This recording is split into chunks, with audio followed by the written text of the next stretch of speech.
Top of the morning, everybody. As you can see, we had a little bit of a surprise last night since the weatherman said no precipitation. Sheetrock did not get unloaded last night, so it's still in the truck. Thankfully, it's cold enough that we'll be able to get the snow off and not have any moisture issues on it. Mr. Leo is definitely enjoying the weather this morning. Pyrenees just get super active around here anytime it gets below 20, and they just love it. We're going to get to some chili this afternoon. Miss B decided she wanted to come join me as well. We're going to get to the chili this afternoon, and we will get this video posted up for you guys tomorrow. Alright guys, it's finally time for some deer chili. We have acquired all the ingredients this time. I'm going to walk you through here. We'll get this meat started. What we're just using here is a pound of ground venison. It is cut with a little bit of fat, but not very much at all. I like to hit it with a little bit of salt and pepper out of a dog's head. Thank my wife for that one. It looks pretty though. Yeah. He hates my salt and pepper shakers. If you will give me just a minute, I will get this meat browned up and I'll be back with you on some of my secret ingredients for this chili. Alright guys, we got this meat just about browned up here. Miss Angie wants to sneak a peek at it. It's very lean. I have not drained any of the juice off of it. There's just a little bit from that little bit of fat that was cut into the meat. What I like to do is I start with a normal can of Rotel, just your original. I like to throw it in our little Ninja. We're kind of limited on what we can do with solar, but I can pull set up and get it blended good, and that's just the way I prefer it to go in. That way I don't end up with the chunky tomatoes in my chili. I'm going to add this right into my meat. I use a measurement of 1 can of water in my Rotel can.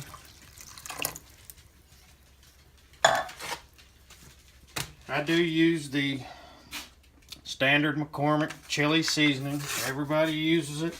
If you like your chili a little bit spicier, grab the hot one. And then for one of my secret ingredients that nobody ever thinks about putting into chili, I use the McCormick Cheesy Taco. If you've not tried this one, I like it on about anything. But I dump every bit of this into my meat, and I will let this cook together and thicken up. It'll almost gravy up on you. And I will do that before I add any of my beans in. And this will throw an aroma in your house that you will smell for at least 2 days. Now, we're going to get these cans opened up over here. I'm going to let this simmer right here by itself.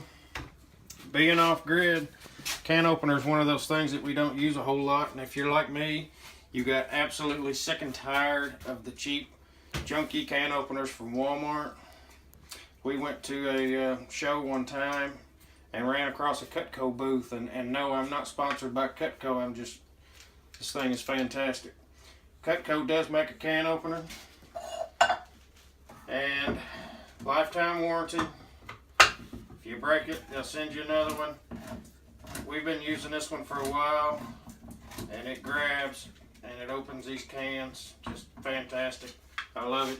If you're tired of the cheap can openers, it's a little on the expensive side, but you'll never buy another one. These beans that we're going to get into here, I run 2 cans of the Bush chili beans. These are mild. If you like your chili a little bit hotter, you can get these in hot also.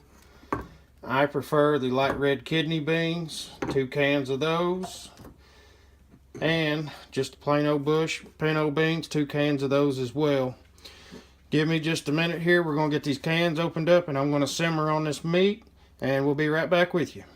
Alright, while we're waiting on that for a second, I just wanted to show you my adorable flower can I got yesterday at the flea market. Pretty excited about that. You can put cupcakes in it. Ugh, not those I had yesterday. But I like to have everything like right out and kind of convenient. So I thought that was just a really cute way to put my flower out there. And also, I was going to show you guys. We got 3 eggs today. I'm so excited. I did. You hadn't been outside. Yeah, no, I went outside this morning and opened the door, looked at the snow, and come back inside. I actually did help get the sheetrock in. Yeah, I'll give you credit for that. So that was 18 sheets of sheetrock I helped with. But we'll be back in a sec, guys. Alright guys, we just about got this thickened up here. You can see it's just fabulous. This is my chili base. I used to take this to work a lot and they would be licking the pan. We've even entered a contest before for a Chili cook-off. Chili cook-off, and Did fairly well. we did really well. We didn't win, but that's okay. We helped raise a lot of money for our local River Valley Food for Kids, so that was a great opportunity. Now this is where I'm going to start adding my beans. Here's my first can of light red kidney beans. Remember, there's 2 of these cans here. Now, I know a lot of you folks make your championship chili. Everybody has expert chili. There's no doubt about it. For some of you that want to put corn in your chili, now would be the time. Bless your heart. Please don't put corn in your chili. But everybody to each their own. 2 cans of pinto beans.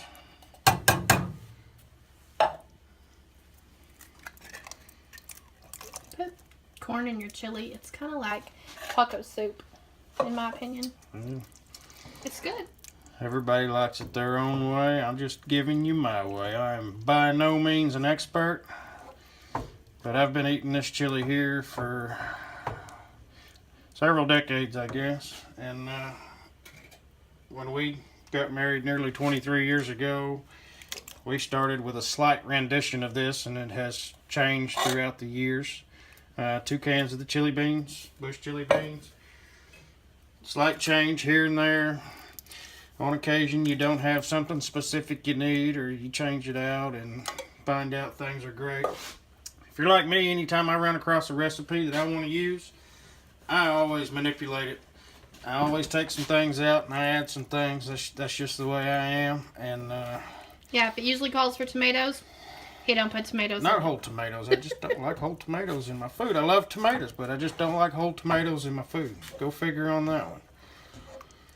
This right here is going to simmer. Back in my working days, this would have been put in a crock pot in the morning and stewed all day, and the beans broke down when you get home and everything. It's just fantastic. Of course, you know chili gets better by at least day 2, 3, 4, especially if you're at deer camp, something like that. About day 4, a big pot of chili over the open fire. That's when it's the absolute best. But we're going to let this simmer. And when we get close to eating here, we'll let you kind of see our final product for day 1. We won't get these beans completely broke down tonight, but we're definitely going to enjoy it anyway. We will see you guys in a minute. Alright guys, we got this chili whittled out. We got her finished up. Something I forgot to mention there is make sure you stir this pan on occasion, because it will stick to the bottom. We successfully did not stick to the bottom tonight. This is day 1. I have already prepped my bowl over here. I added my magical ingredients of the chili cheese Fritos, as well as a large handful of the shredded Velveeta cheese. This will actually feed us for probably 3 days. Not sure what's going to happen around here after that. But other than that, that's about all we got for the day. It's been a nice quiet Sunday, and we will get back after it hard and heavy tomorrow. Don't forget to like and subscribe and share. And if you got any questions about the chili, leave it in the comment and we will get back with you. Have a blessed day.